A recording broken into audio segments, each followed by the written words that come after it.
মেডিক্লেমের premium বেড়েছে আর সেই মানধত্তা আমলের পলিসি, এক্সট্রা কোনো বেনিফিট পাচ্ছেন না।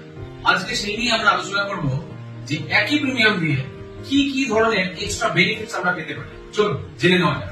আপনার ক্লেম হোক অথবা না হোক, আপনার গ্যারান্টিড নো ক্লেম বোনাস আপনার অ্যাড হতে থাকবে প্রতি বছর। যদি ক্লেম হয়েও যায় সেখানেও কিন্তু আপনার নো ক্লেম বোনাসের যে টাকাটা জমেছিল সেটা পর্যন্ত কমবে না। মিনিমাম সামেশন নিতে পারেন 5 লাখ, ম্যাক্সিমাম নিতে পারেন 50 লাখ। আপনি 18 ইয়ার্স থেকে 100 ইয়ার্স অব্দি এন্ট্রি এজ পেতে পারেন। আর আপনার যদি কেউ ডিপেন্ডেন্ট থাকে তাহলে 91 দিন থেকে 24 বছর অব্দি তাকে আপনি আপনার সঙ্গে একই পলিসিতে রাখতে পারেন। আপনি যদি বাড়িতে থেকেও ট্রিটমেন্ট করেন সেই ক্ষেত্রেও আপনি আপনার মেডিক্লেমের থেকে খরচ পেতে পারেন।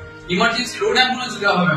আপনার শহরে আপনার পেশেন্টের ট্রিটমেন্ট হচ্ছে না, অন্য শহরে নিয়ে যাবেন, আপনি যেতে পারেন ফ্লাইটে, মানে এয়ার অ্যাম্বুলেন্স আপনি পেতে পারেন। আরো পেতে পারেন বছরে বছরে আপনার হেলথ চেকআপ, পেতে পারেন টেলিকনসালটেশনের সুযোগ। আমার মেডিক্লেমের টাকা শেষ হয়ে যায় তাহলে আমি কিভাবে পরবর্তী ট্রিটমেন্টটা করাবো। আপনার মেডিক্লেমে আনলিমিটেড রিফিল হতে পারে যদি আপনার প্রথমে সাবমিশনটা যদি খরচা হয়ে গিয়ে থাকে। যে সাবমিশনটা নেওয়া হয়েছে সেটা যদি শেষ হয়ে যায় কোনো একটা ট্রিটমেন্ট করতে গিয়ে তাহলে কি হবে, সেখানেও আপনার চিন্তা নেই, আপনাকে আনলিমিটেড রিচার্জ করে দেওয়া হবে।